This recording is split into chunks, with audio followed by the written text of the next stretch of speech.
Bonsoir à vous tous, chers amis fidèles, de ce temps de prière du soir de notre diocèse. Ensemble, puissions-nous nous laisser guider et grandir dans la présence de notre Dieu. Au nom du Père et du Fils et du Saint-Esprit. Amen.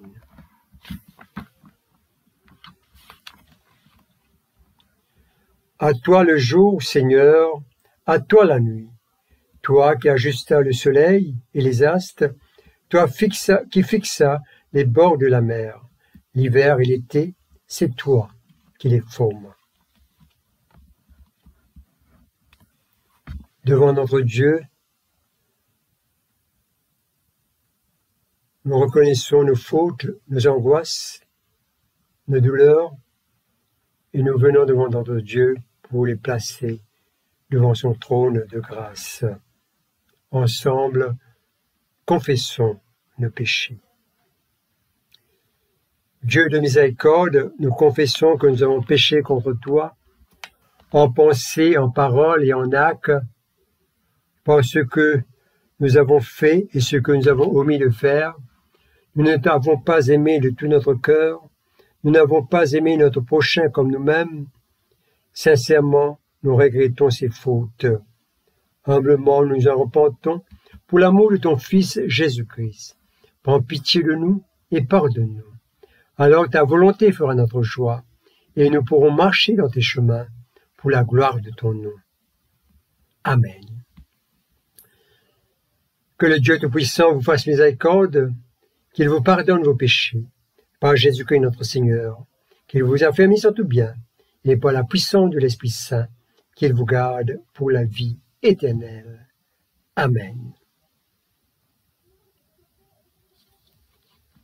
Dieu, viens à mon aide, Seigneur, à mon secours. Gloire au Père, et au Fils, et au Saint-Esprit, au Dieu qui est, qui était, et qui vient, pour les siècles et des siècles. Amen. Ensemble, nous disons l'hymne de joie et lumière à la page 50.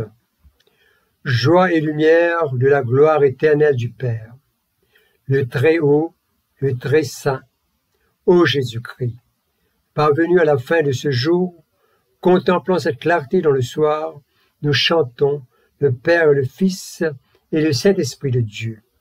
Oui, tu es digne de te chanter, dans tous les temps, par des voix sanctifiées. Fils de Dieu qui donne vie, tout l'univers te rend gloire. Nous allons écouter maintenant les lectures proposées pour cette prière du soir. Psaume 118. Louez le Seigneur, car il est bon, et son amour n'a pas de fin.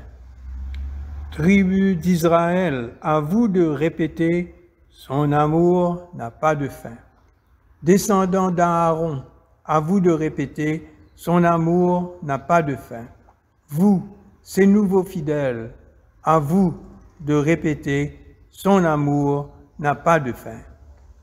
Du fond de la détresse, j'ai appelé le Seigneur au secours, et il m'a répondu, il m'a rendu la liberté.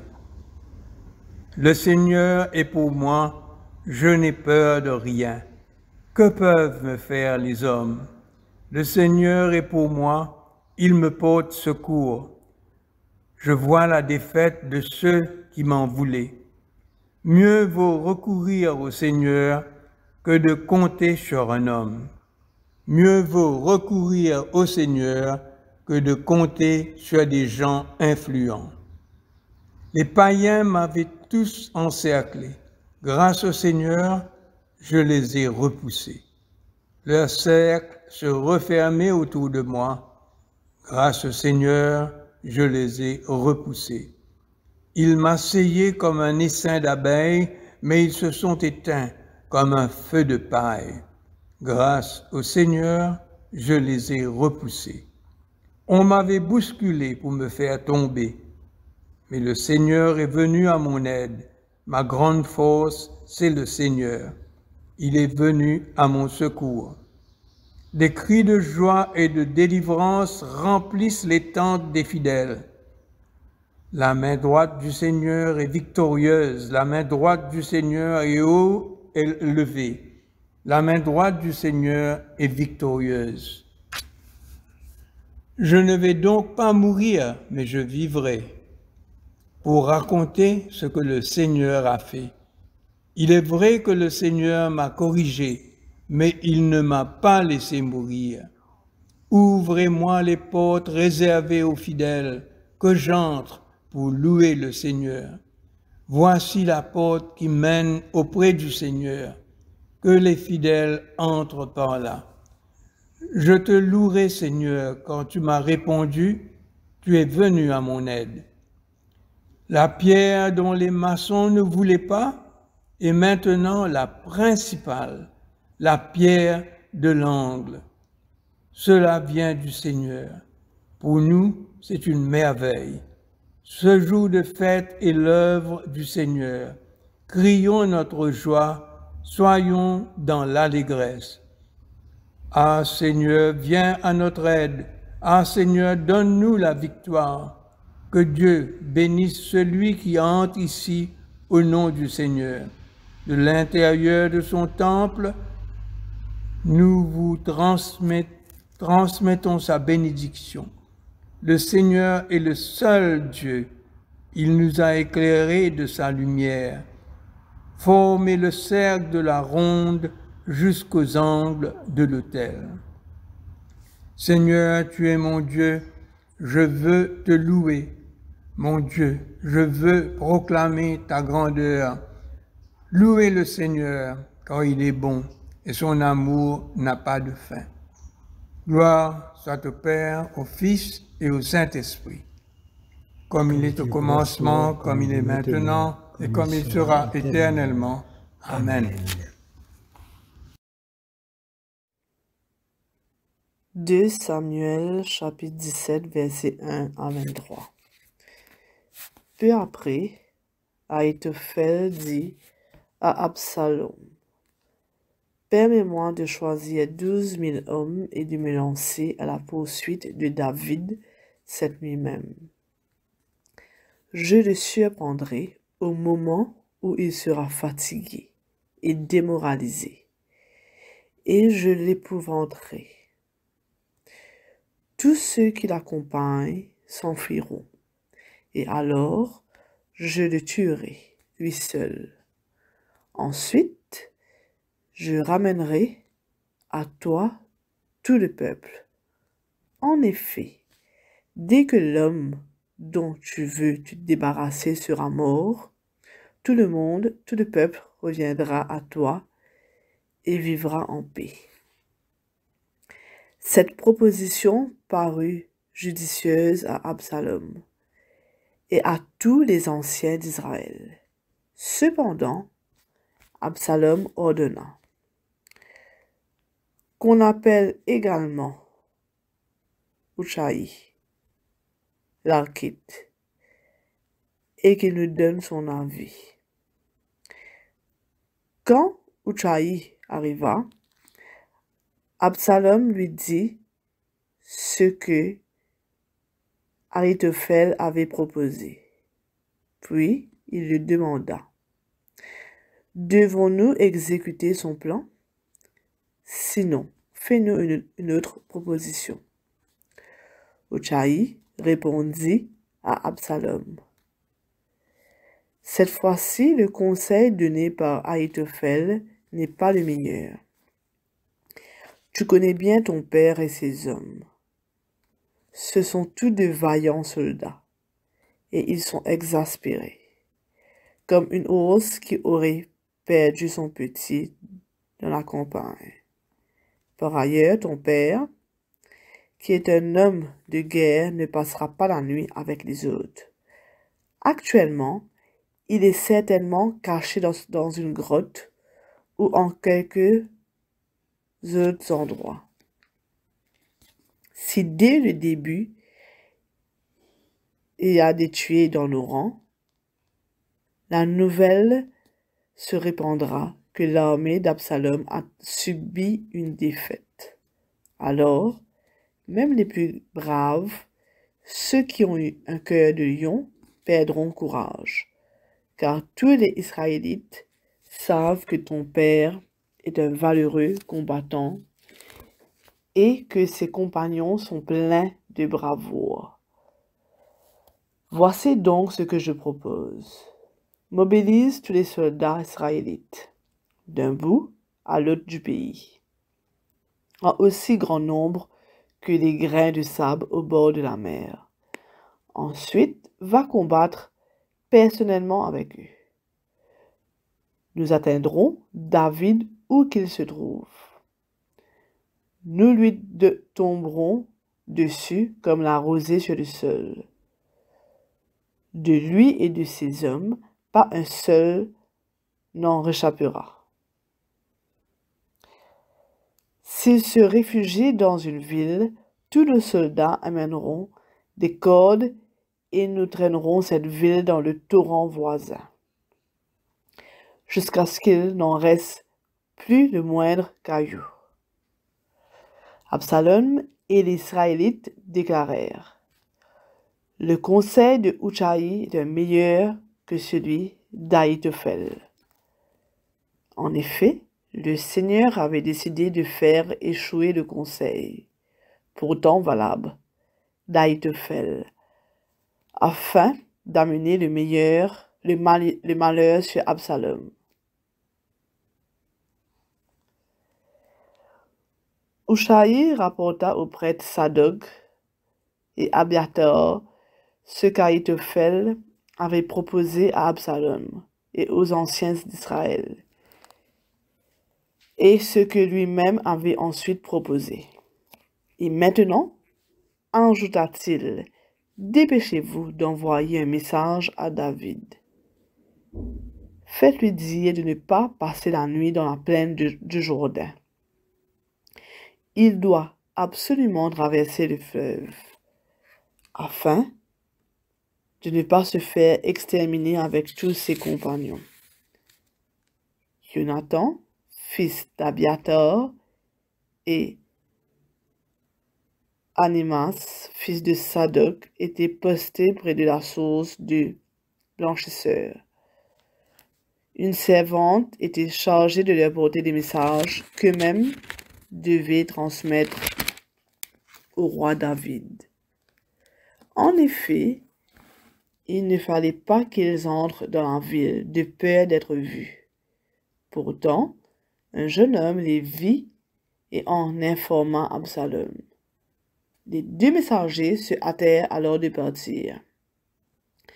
Ils se rendirent chez un habitant de Bahurim, dans la cour de sa maison. Il y avait un puits où ils descendirent se cacher. La maîtresse de maison prit une bâche, l'étendit sur l'ouverture du puits et y répandit du grain, de sorte qu'on ne remarquait rien. Des envoyés d'Absalom arrivèrent chez cette femme et lui demandèrent: où sont Ahimaas et Jonathan? Ils sont passés par le réservoir d'eau, leur dit-elle. Les envoyés les cherchèrent, mais ils ne les trouvèrent pas. Alors ils rentrèrent à Jérusalem.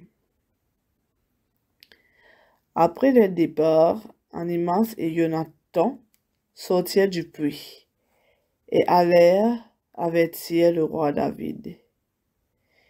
Ils lui racontèrent ce qu'Ahitophel avait proposé et lui dirent en conclusion: il faut vous hâter de traverser le fleuve. Aussitôt David et ceux qui l'accompagnaient se mirent à traverser le Jourdain. À l'aube, ils avaient tous passé, sans exception. Quand Ahitophel vit que son conseil n'avait pas été suivi, il sella son âne et retourna dans la ville qu'il habitait. Il donna des ordres à sa famille, puis se pendit. On l'enterra dans le tombeau de son père. Parole du Seigneur. Acte 10, versets 17 à 33. Pierre se demandait quel pouvait être le sens de la vision qu'il avait eue. Mais pendant ce temps, les hommes envoyés par Corneille s'étaient renseignés pour savoir où était la maison de Simon, et il se trouve maintenant devant l'entrée. Ils appelèrent et demandèrent: « Est-ce ici que loge Simon, surnommé Pierre ?» Pierre était encore en train de réfléchir au sens que pouvait avoir la vision quand l'Esprit Saint lui dit: « Écoute, il y a ici 3 hommes qui te cherchent. Lève-toi, descends et pars avec eux sans hésiter, car c'est moi qui les ai envoyés. » Pierre descendit alors auprès de ces hommes et leur dit: « Je suis celui que vous cherchez. Pourquoi êtes-vous venus ?» Ils répondirent: « Nous venons de la part du capitaine Corneille. C'est un homme bon, qui adore Dieu et que tous les Juifs estiment. Un ange de Dieu lui a conseillé de te faire venir chez lui pour écouter ce que tu as à lui dire. » Pierre les fit entrer et les logea pour la nuit. Le lendemain, il se mit en route avec eux. Quelques-uns des frères de Jopé l'accompagnèrent. Le jour suivant, ils arrivèrent à Césarée. Corneille les y attendait avec des membres de sa parenté et des amis intimes qu'il avait invités. Au moment où Pierre allait entrer, Corneille vient à sa rencontre et se courba jusqu'à terre devant lui pour le saluer avec grand respect. Mais Pierre le releva en lui disant: « Lève-toi, car je suis qu'un homme moi aussi. » Puis il continua à parler avec Corneille et entra dans la maison où il trouva de nombreuses personnes réunies. Il leur dit: « Vous savez qu'un juif n'est pas autorisé par sa religion à fréquenter un étranger ou à entrer dans sa maison. Mais Dieu m'a montré que je ne devais considérer personne comme impur ou indigne d'être fréquenté. C'est pourquoi, quand vous m'avez appelé, je suis venu sans faire d'objection.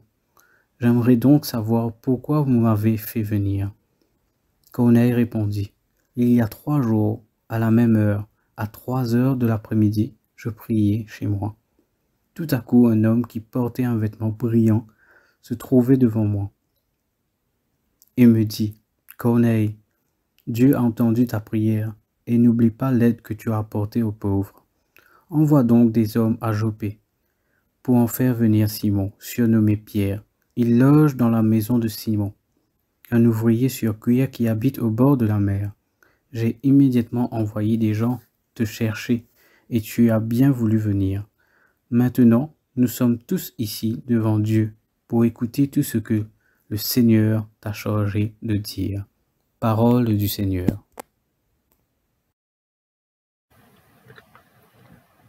Acte chapitre 10 est reconnu pour la conversion de Corneille et l'introduction des gentils dans la famille de Dieu. Mais il y a une réalité peut-être plus importante que la conversion de Corneille au christianisme, celle de la conversion de Pierre, de son intolérance radicale. Tout en ayant des bonnes intentions, des bonnes convictions de foi, nous avons aussi des préjugés à l'encontre des autres, que ce soit en matière de foi ou de culture.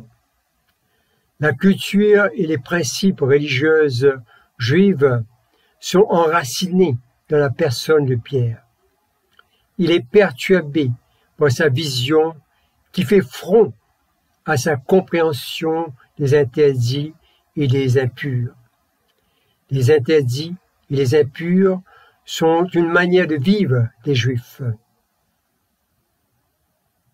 Tout ce qui n'est pas connecté à Dieu sont interdits et impurs, même les gentils, même ceux qui sont différents de nous, qu'on considère comme des païens.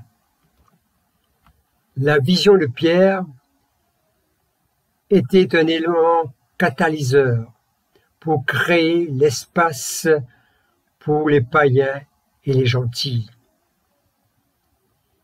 ne considère pas impur ce que Dieu déclare pur.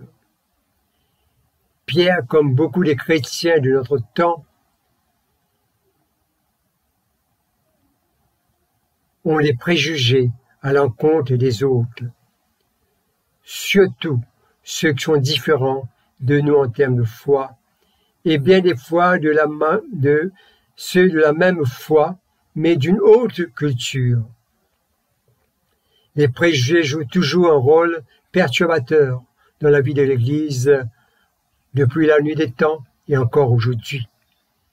De par nos préjugés, nous sommes mal à l'aise, et l'autre, même si on les accepte, pourrait vivre avec des blessures.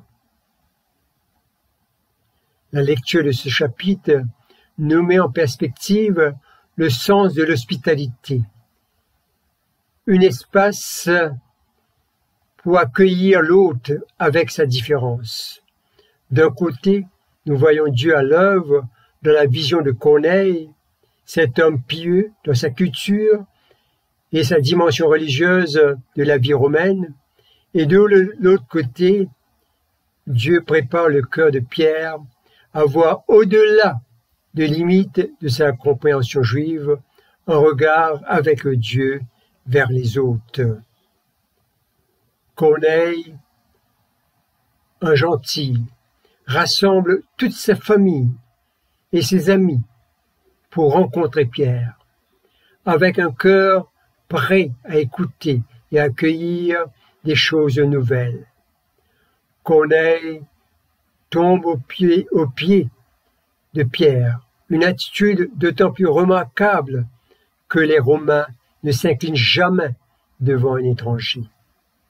Mais Pierre le relève aussitôt, car on ne prosterne que devant Dieu.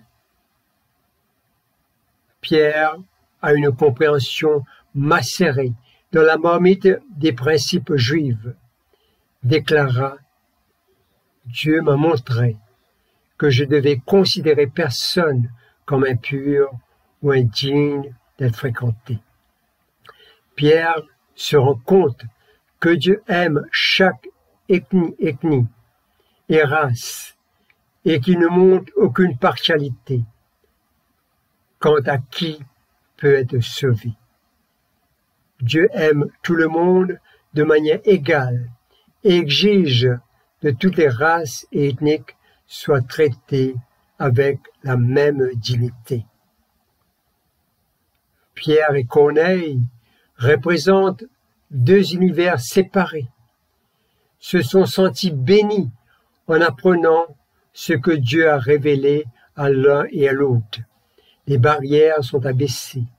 Dieu crée de l'opportunité pour alléger le cœur des hommes. Une remarque importante. Ces choses se produisent alors que Pierre est en train de prier et Corneille est qualifié d'un homme pieux et généreux envers les pauvres. Même si c'était peut-être vers un groupe où Corneille avait d'affinité, pour dire que les éléments d'accueil étaient déjà présents. Là, nous voyons cette relation verticale de l'homme en prière, qui est déjà porteuse de fruits, mais Dieu donne aussi la possibilité à l'homme de s'investir dans une relation horizontale avec les uns et les autres. Dieu ne se limite pas à nos quatre murs de l'Église ou notre monde chrétien, mais la grande multitude de l'humanité. Dieu nous invite à nous débarrasser de nos préjugés, de nos frayeurs, pour être à son service dans le plan de salut de Dieu. Amen.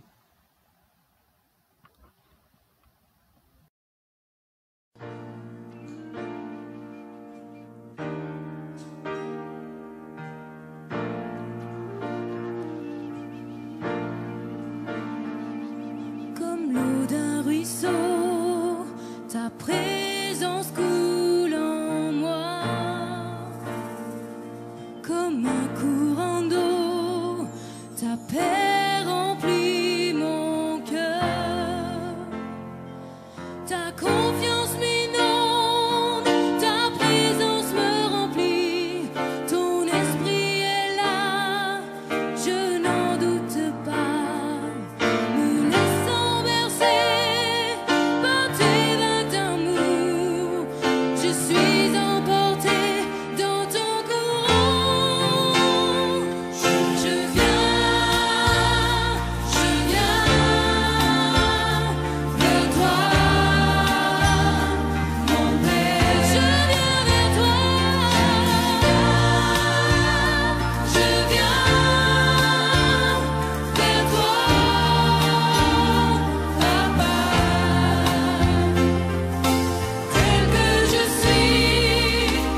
Nous allons dire ensemble le Cantique de Marie à la page 51.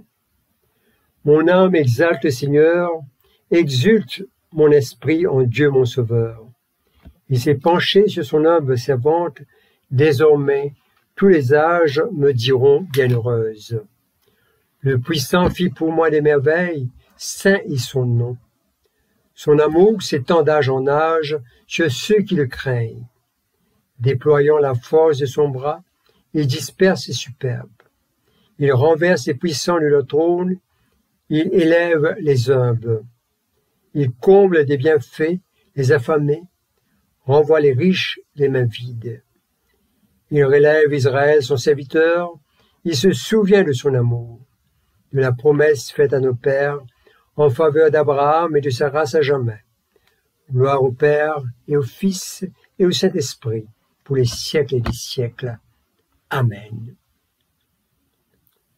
Nous disons le cantique de Siméon. Maintenant, ô Maître souverain, tu peux laisser ton serviteur s'en aller en paix selon ta parole. Car mes yeux ont vu le salut que tu préparais à la face des peuples. Lumière qui se révèle aux nations et donne gloire à ton peuple Israël.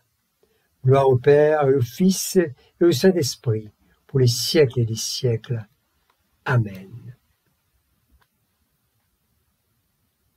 Le symbole des apôtres. Je crois en Dieu, le Père Tout-Puissant, Créateur du ciel et de la terre, et en Jésus-Christ, son Fils unique, notre Seigneur, qui a été conçu du Saint-Esprit, est né de Vierge Marie, a souffert sous Ponce Pilate, a été crucifié, est mort et a été enseveli, est descendu aux enfers, le troisième jour est ressuscité des morts, est monté aux cieux, il est assis à la droite de Dieu le Père Tout-Puissant, d'où il viendra juger les vivants et les morts.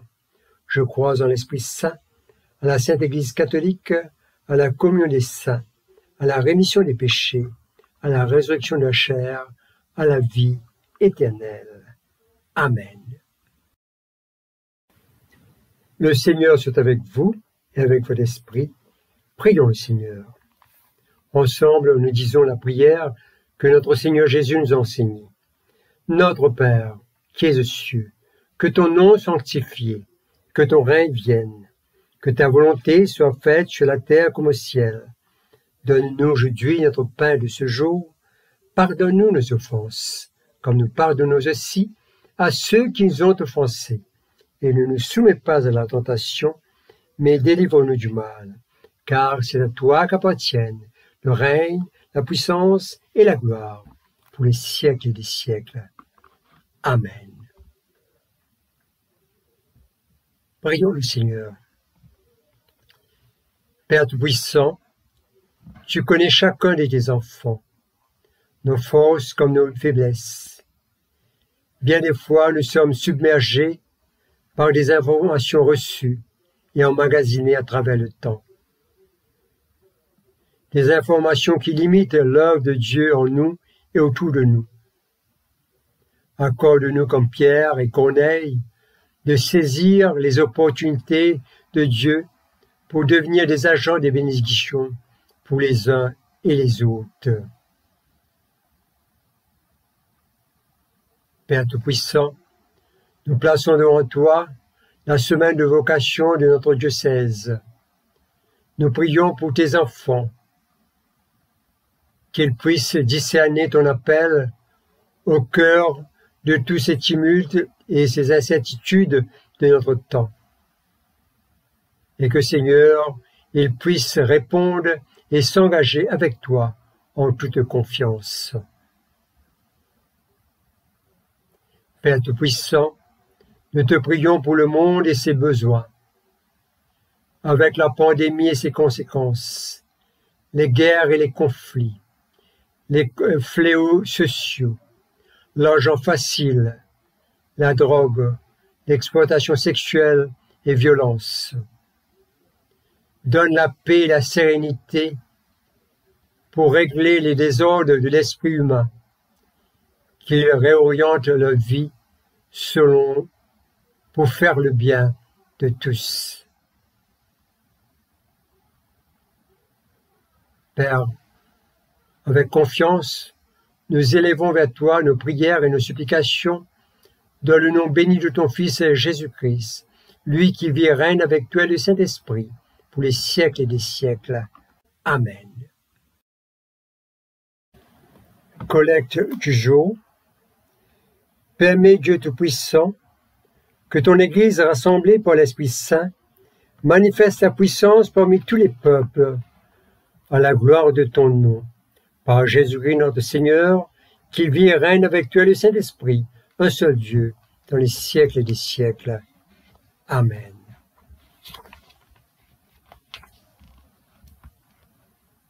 Collecte à la page 56.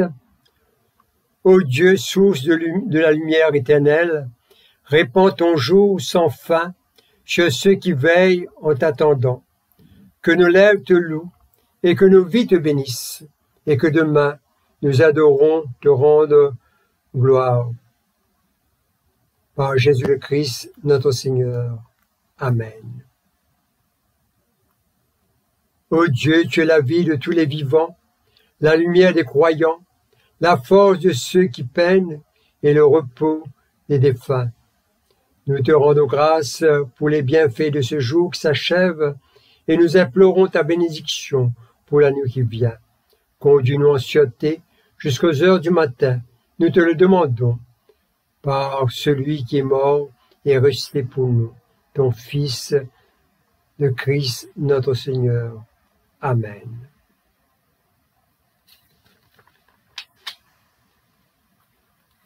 L'action de grâce à la page 58. Dieu Tout-Puissant, Père de miséricorde, nous te rendons grâce de ta bonté et de ton amour, envers nous, tes serviteurs indignes, et envers tous ceux que tu as faits. Nous te bénissons parce que tu nous as créés, tu nous protèges, et tu nous combles de bienfaits de cette vie, mais surtout parce que dans ton amour inépuisable, tu as racheté le monde. Par ton Fils Jésus-Christ, tu nous donnes les moyens de recevoir ta grâce et l'espérance de la gloire sans fin. Nous t'en prions, rends-nous sensibles à ta miséricorde pour que nous te rendions gloire d'un cœur reconnaissant, non seulement de nos fautes, mais par toute notre vie, en nous mettant à ton service et en marchant devant toi, dans la justice et la sainteté, tout au long de nos jours. Nous te le demandons par ton Fils, Jésus le Christ, notre Seigneur. Amen. Bénissons le Seigneur, nous rendons grâce à Dieu. Ensemble, nous disons, la grâce de Jésus-Christ notre Seigneur, l'amour de Dieu le Père et la communion de l'Esprit Saint soient toujours avec nous. Amen. Et que le Dieu Tout-Puissant nous bénisse et nous fortifie et nous protège. Dans le nom puissant de ce Dieu d'amour, nous nous plaçons avec confiance. Amen.